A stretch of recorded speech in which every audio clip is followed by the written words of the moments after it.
सर्वप्रथम कमळाच्या फुलामध्ये महाराज. आणि माझा सांगू मला महाराज, माझी पुतुर्दा भवानी आता हे आपले गांधी परिवार कोणाला गेले तर तुमची जात सांगा, कोणाला गेले जात सांगा. मी गेलो होतो दिल्ली मुंबईले गोंधळाले तो ठाकरेच्या घरापासून तिथं आले, त्यांची बैठक चालू होती. महाराज जात सांगा, जात सांगा. आता जात सांगा ते कानावर पडलं, लाऊडस्पीकर मध्ये चालू होतं. तर म्हणून सर्वप्रथम प्रश्न मी त्याला केला, अरे मुर्दळा, सगळ्यांचे जात तू विचारते, पहिले जात तुझ्या कुळाची कुलदेवत तुळजा भवानी हिची मला पहिले जात सांग.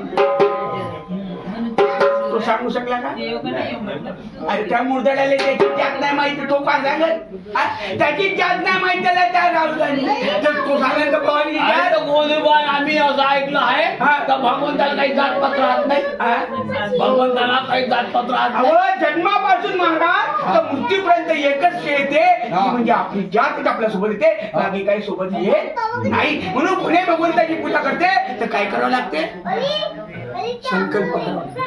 काय करावं लागते? संकल्प. जे मग आपण केला केला की नाही केला?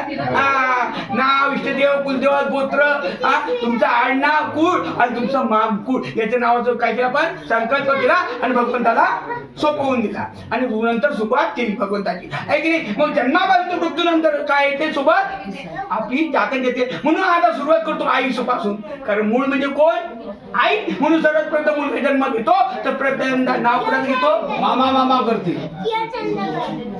मुलगा जन्माला तर पहिले मामा मामाच करते ना. बाबा नाही म्हणत, मोठ्या आवाजाने नाही बोलायचं. आता बाबा बाबा म्हणते का मामा मामाच म्हणते. मामा नाही म्हणत महाराज. सर्वात प्रथम मुलगा जन्म घेतो तर पहिला शब्द काढिते मा, काढिते मा, आणि मा झाल्याच्या नंतर मग दुसरा शब्द काढिते मामा.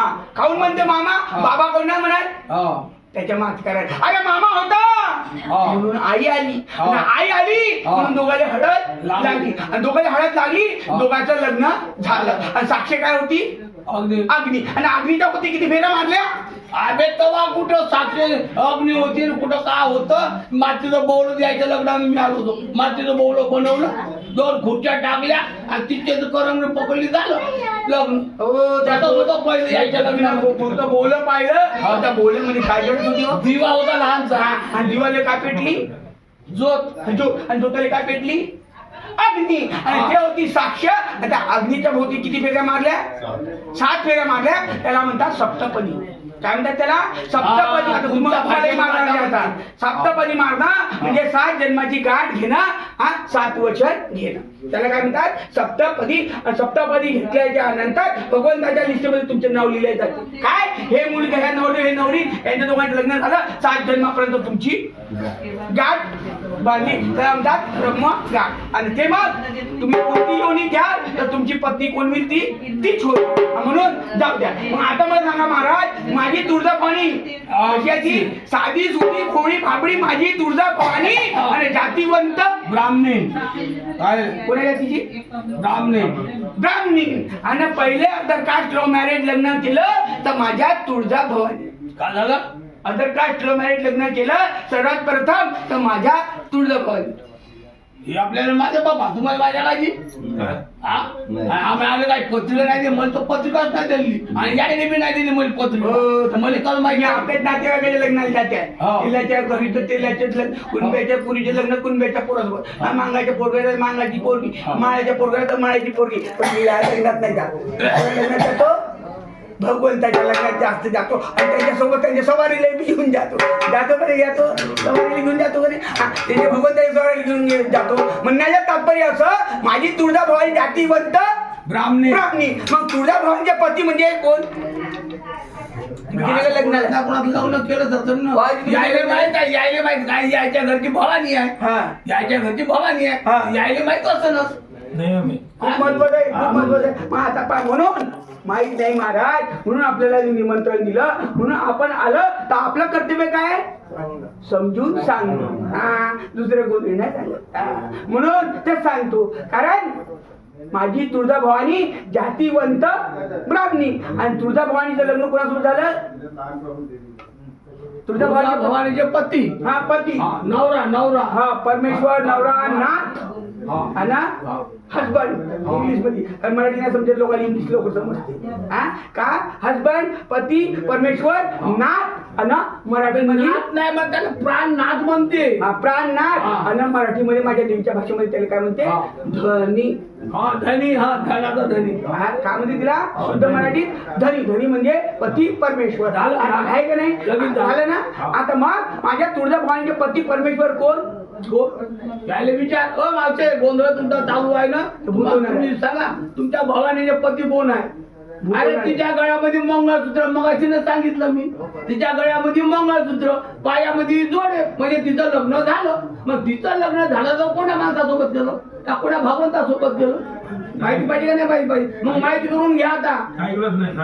आता माहिती करून घ्या. अरे भगवंताच्या पूजेमध्ये आपण बसलं तर संपूर्ण लक्ष कुठं पाहिजे? आणि तुझ्याकडे पूजाकडे लक्ष नाही राहिलं आणि दुसरी गोष्टी करत राहिला तर त्याला भवानी कशी बनवते? काय बनवते माहितीये? भूत बनवून. मग महादेव माय मावशी भूत गीत नको म्हणून पूजामध्ये बोलणं, पूजेमध्ये मधात बोलणं म्हणजे त्या पूजेची काय होता?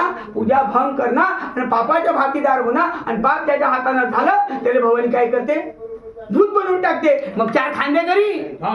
एक आकटेकरी हा. आणि बाकीचे गावकरी जय श्री हरी राम नाम सत्य आहे. म्हणून सर्वात मोठा राग आता महाकालीला आता मध्ये कोरोना महामारी म्हणते जे ना मध्ये कोरोना. कोणता देव आडवा आला का? नाही यार, मोठे मोठे डॉक्टर गेले, मोठे मोठे डॉक्टर गेलो. जेव्हा तिले राग येते तर कोणताही भगवंत आडवा येत नाही. आणि मग थेट कुत्र्यापासून मांजरापासून माणसापर्यंत सब जय श्री हरी. 4 खांदेकरी बाकीचे गावकरी जय श्री हरी राम नाम सत्य आहे. घरी नाही होता. आता तरी आपल्या घरी होतंय नव्हता. का? म्हणजे ती तिला जेव्हा राग येते तर बापाच्या तोंडात कुठल्याच्या पाणी बी तोंड देत नाही. ना आता साधी आली ती एवढी साधी आहे ती काही मुलांची काम नाही. एक वेळ पाहू भाग्य भेटलं 39 वर्षात पाहा चेहरा पाहा 39 वर्षात एक वेळा भाग्य भेटलं तुझ्या फक्त चेहरा पाहा. 100 वर्ष झाले. 1927 मध्ये आली होती साथ. त्याच्यानंतर 900 वर्षानंतर येते ती. 100 वर्षानंतर आली. आता आली लवकर कारण बापच तेवढं वाढलं ना. हे असं जेव्हा भगवंताची पूजा राहते तर इकडून तिकडे थांबला मोठी शांताबाईवर. जेव्हा पूजा राहते तर पूजामध्ये बसत नाही. इकडून तिकडे शांताबाईवरी करते. मग भवानी काय करते? मध्ये मुळापासून घालते काटा आणि त्या काट्याला काय म्हणते? मुळापासून घालते काटा आणि त्या काट्याला काय म्हणते? आम्हाला नाही का बाबा? त्याला म्हणते मुळापासून घातलेला काटा त्याला म्हणते मुळव्यात. आणि त्याला औषध नाही. अरे भवानी म्हणते तू माझ्या पूजेमध्ये बसला नाही का? तुला मी कुठेही बसू देणार नाही. मग इकडून तिकडं शांताबाई, इकडून तिकडं शांताबाई कुठे बघू तेव्हा तू म्हणते मग त्याला मुळव्यात विचारा हे भवानी तुला काय केलं हो? तेव्हा तू म्हणते मराठी हे भवानी तुला काय केलं हो? तेव्हा भवानी त्याला म्हणते अबे मुर्दाडा जेव्हा माझी तुझी पूजा होती तेव्हा तू बसला होता का? नाही बसला होता. आणि बसला नाही म्हणून तिथं घातली म्हणते मी खुटी. तिथे घातली म्हणते मी खुटी आणि त्या खुट्यामध्ये मुळापासून घातलेला काटा आणि त्या काट्याला काय म्हणते? मुळगा. मुळापासून घातलेला काटा तर म्हणते मुळगा. म्हणून भगवंताची करणी आणि नारळात भगवंताची करणी होते. ते झाडाच्या वरच्या वरती नारळाला काय लावते? पाणी लावते ना. आपण किती खोदा जमीन पाणी लागते का? म्हणून काय म्हटलं बोल म्हणून काय म्हटलं? भगवंताची लीला आई आई आणि एवढ्या उन्हीत आपली तुळजा भवानी जगत जननी ही कुठून श्रद्धा प्रगट झाली. आता थोडक्यात सांगितलं. त्याच्यानंतर आईनं असे कर्तव्य केले आहे. आईने असे कर्तव्य केले आहे तिचं वर्णन आम्ही करू शकत नाही. आणि थोडक्यात तिचं वर्णन तुम्हाला सांगतो. आईचं वर्णन मग आता आईचं